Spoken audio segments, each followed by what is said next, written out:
In the winter of 1941, deep inside Germany's military headquarters, a familiar mood hung in the air. Maps were spread across long tables. Colored pins marked victories that still looked impressive on paper. Reports from the front were read aloud, filtered, polished, and softened before they reached the men at the top. When the subject turned to the United States, the room relaxed. This was not the Red Army, bleeding but unbroken. This was America. Distant, divided, unprepared. Senior officers spoke with casual confidence. The Americans, they said, had no real army, no experience in modern war, no stomach for long casualties. Their society was built for comfort, not sacrifice. By the time the United States trained soldiers, built equipment, and learned how to fight, Germany would have already decided the war. The phrase appeared again and again in internal assessments. Too little, too late. But while German planners laughed at what they believed was America's weakness, something enormous was already moving, far beyond the reach of their maps and pins. Across the Atlantic, assembly lines were being retooled. Shipyards were expanding day and night. Training camps were filling with men who had never worn uniforms before, but soon would. The United States was not preparing to fight a war the way Germany understood war. It was preparing to build one, and once that machine began running at full speed, the question would no longer be whether Germany could win.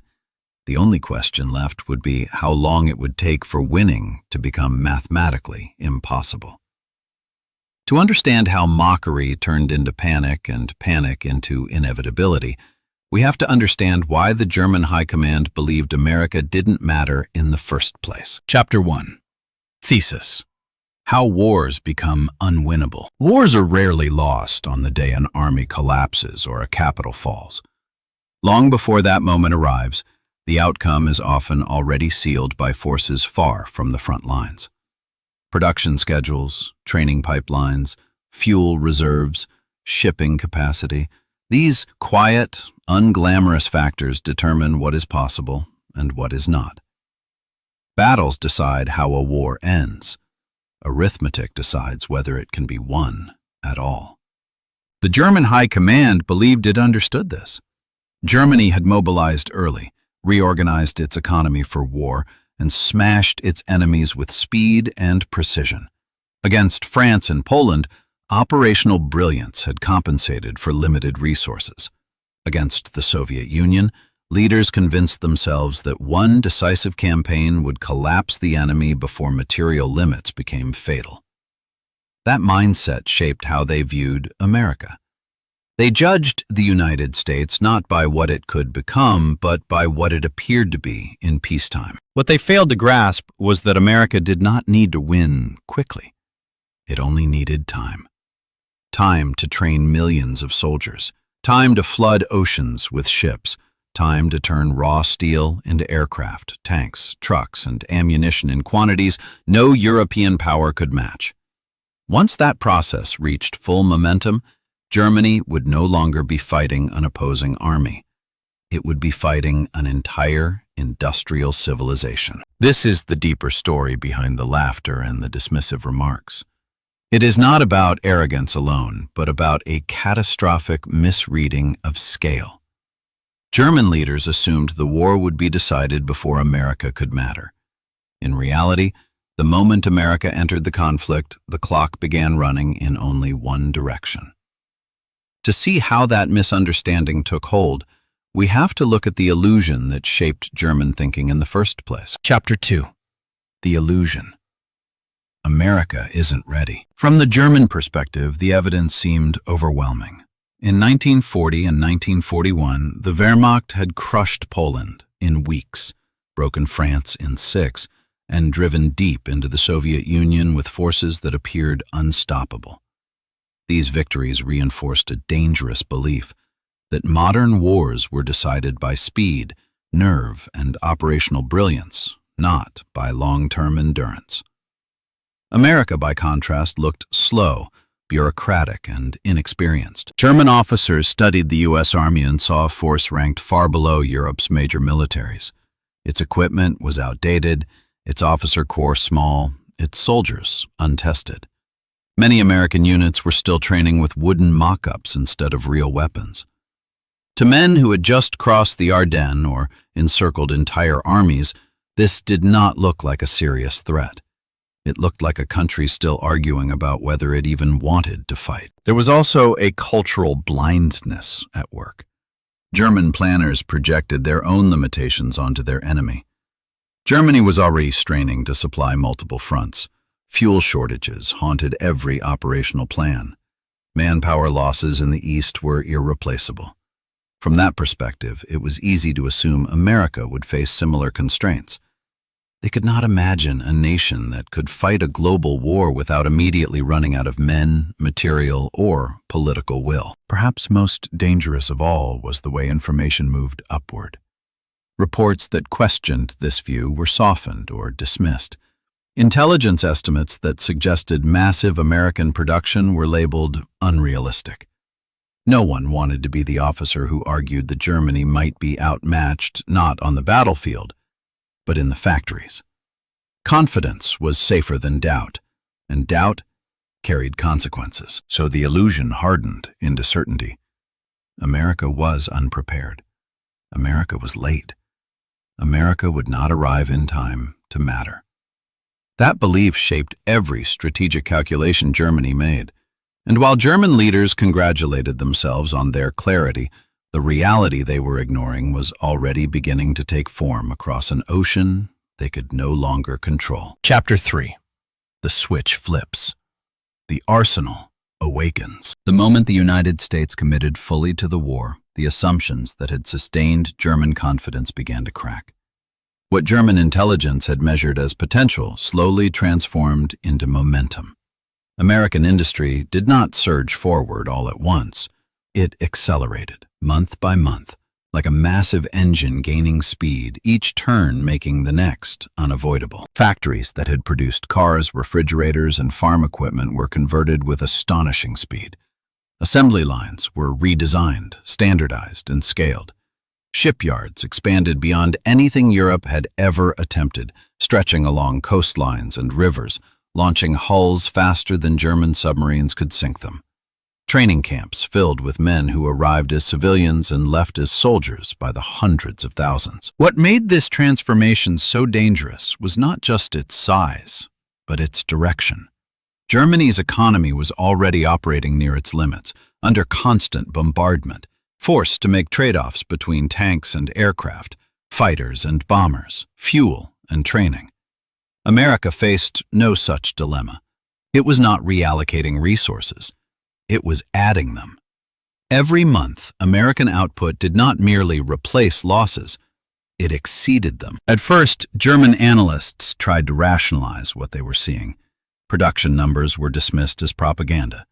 Delivery schedules were assumed to be optimistic. After all, building equipment was one thing, delivering it across an ocean was another. But soon the evidence could not be ignored. The flow of American material did not slow. It increased. And with each increase, the timeline Germany depended on began to collapse. Because once an enemy reaches the point where losses no longer matter, victory stops being a matter of tactics. It becomes a race against time. And Germany was running out of time far faster than its leaders were willing to admit. The clearest proof of that reality would appear not on land, but at sea, where Germany's last hope of stopping the American buildup would be tested to destruction. Chapter 4. The Atlantic turns, when time stops helping Germany. For a brief moment, German leaders believed the Atlantic might still save them. Submarines had once come close to strangling Britain, sinking ships faster than they could be replaced. If the sea lanes could be cut again, American factories would be producing weapons with nowhere to send them. The war would stall not for lack of steel, but for lack of access. But the Atlantic was no longer the ocean Germany had dominated in 1941. Allied escort tactics evolved. Detection technology improved. Convoys grew larger and better protected, while aircraft began to patrol vast stretches of ocean that had once belonged to the U-boats. Each submarine lost now represented months of training and scarce materials Germany could not afford to replace. At the same time, American shipyards delivered vessels at a pace that shattered every German estimate. Ships were being launched in weeks instead of months. Losses that once would have crippled an economy were absorbed without visible strain. The grim arithmetic of the sea war began to shift. German submarines were sinking fewer ships while being destroyed in greater numbers. The exchange rate turned decisively against them. Inside the German command structure, the language changed. Confidence gave way to concern. Concern hardened into resignation. The Atlantic, once seen as a barrier protecting Germany from American power, had become a highway, delivering it directly into the heart of the war. Britain was no longer isolated. Supplies, fuel, vehicles, and troops arrived in quantities that could not be interrupted. When the sea could no longer be closed, the outcome on land became a matter of inevitability. Germany could still fight. It could still inflict losses. But it could no longer stop the accumulation of Allied strength. And as American material began to appear in every theater, a new problem emerged, one that no submarine campaign could solve. Germany could not hide its economy from the sky. Chapter 5. Air Power as a Trap.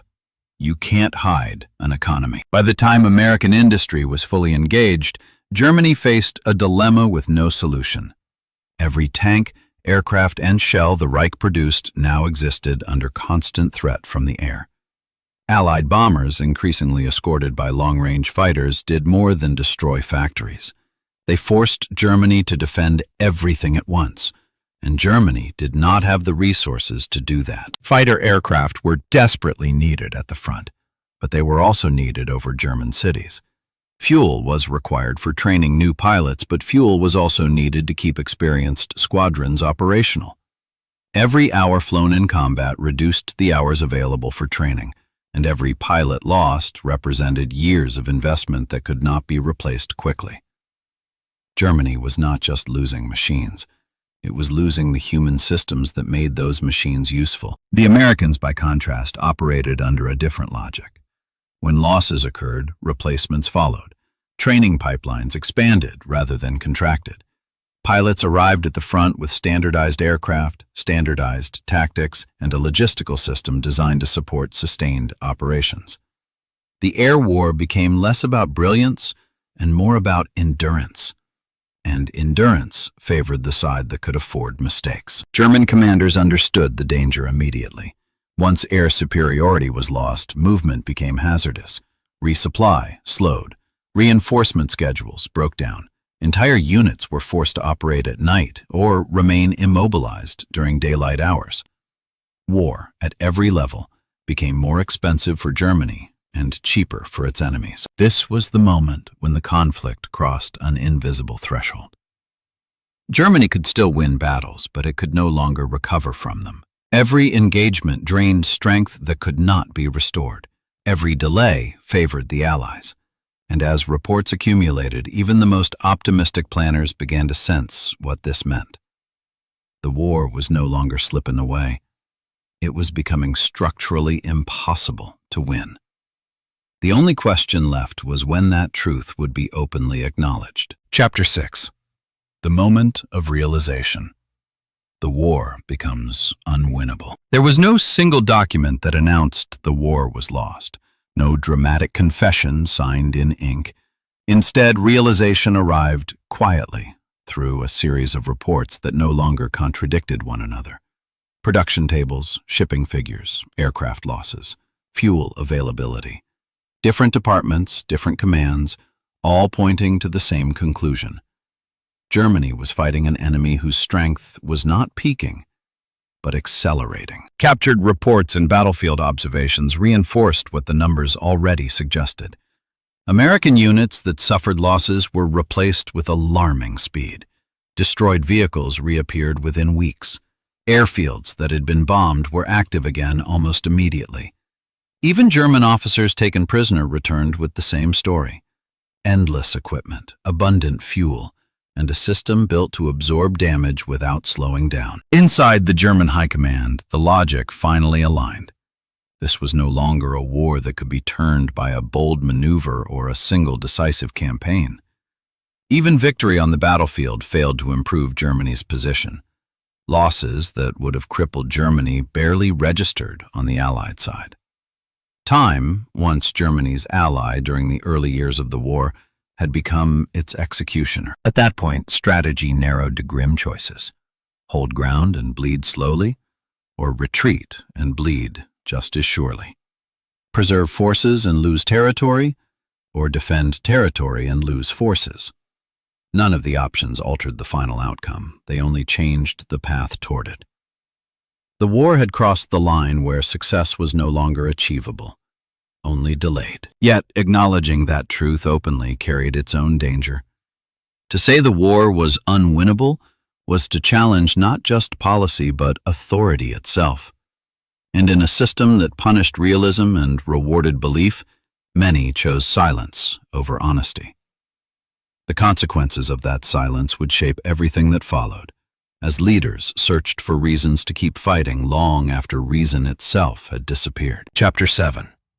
Why they kept believing anyway. Once the war became unwinnable in material terms, the question was no longer military, it was psychological. Why did Germany's leadership continue to fight when the numbers were so clearly against them? The answer lies not in ignorance, but in the structure of power itself. Within the German system, honesty carried risk. Officers who delivered bad news were labeled defeatists. Careers stalled. Commands were lost. Over time, this created a powerful filter. Information that confirmed optimism moved upward quickly. Information that contradicted it was delayed, softened, or quietly buried. By the time reality reached the top, it arrived stripped of urgency and consequence. At the same time, belief became a substitute for strategy. The promise of miracle weapons offered emotional relief from impossible arithmetic. If technology could reverse the imbalance, then painful choices could be postponed. Every new project, every secret program allowed leaders to tell themselves that endurance, not realism, was the path to victory. Faith replaced calculation because calculation led only to unacceptable conclusions. It was also the weight of what had already been sacrificed. Millions had died. Entire cities were in ruins. Admitting defeat meant admitting that all of it had been for nothing. For many leaders, continuing the war felt easier than confronting that truth.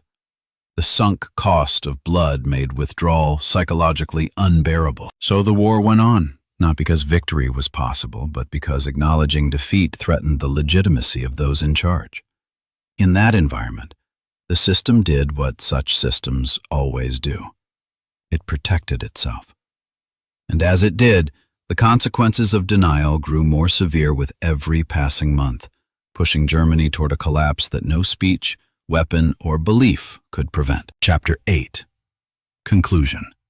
The real weapon was time. In the end, Germany was not defeated by a single battle, a single invasion, or a single mistake. It was defeated by a process it could no longer interrupt. The German High Command had laughed at what it saw as America's lack of readiness, mistaking delay for weakness and preparation for incompetence. What they failed to understand was that America was not racing Germany. It was building past it. Once the United States reached full momentum, the war entered a phase where outcomes were no longer shaped by daring or discipline, but by scale. Losses could be absorbed, mistakes could be corrected, entire campaigns could fail without endangering the whole. Germany never had that margin. Every loss was permanent. Every setback narrowed its options. Time, which had once enabled Germany's early victories, now stripped those victories of meaning. This is why the war became impossible to win. Not because German soldiers stopped fighting, but because the system sustaining them could no longer compete. Logistics overwhelmed tactics. Replacement overwhelmed valor. Arithmetic overwhelmed belief. By the time this reality was fully understood inside the German command structure, it was already too late to change course. The lesson is as uncomfortable as it is enduring. Wars, like organizations, do not collapse when people stop trying. They collapse when reality is ignored for too long, and when leaders mistake confidence for capability. Germany did not lose because it lacked courage. It lost because it misunderstood time, and once time turned against it, no amount of determination could turn it back. History often feels distant, but the forces that shape it are still with us. Misjudging scale, confusing confidence with strength, and punishing those who speak uncomfortable truths are not mistakes limited to the past. They are patterns that repeat whenever power loses its connection to reality. The story you've just watched is not only about Germany and America in the Second World War. It is about how decisions are made and how easily they go wrong when time is misunderstood. Thank you for spending these moments with us and for witnessing this chapter of history together. If you found this story meaningful, please take a moment to like the video. It helps more people discover these untold moments from the Second World War. Subscribe to Witness to War for more stories that explore not just what happened, but why it mattered. And if this video made you think differently about how wars are won and lost, share it with someone who loves history as much as you do. We'd also love to hear from you. Let us know in the comments where you're watching from and which moment from the war you'd like us to explore next.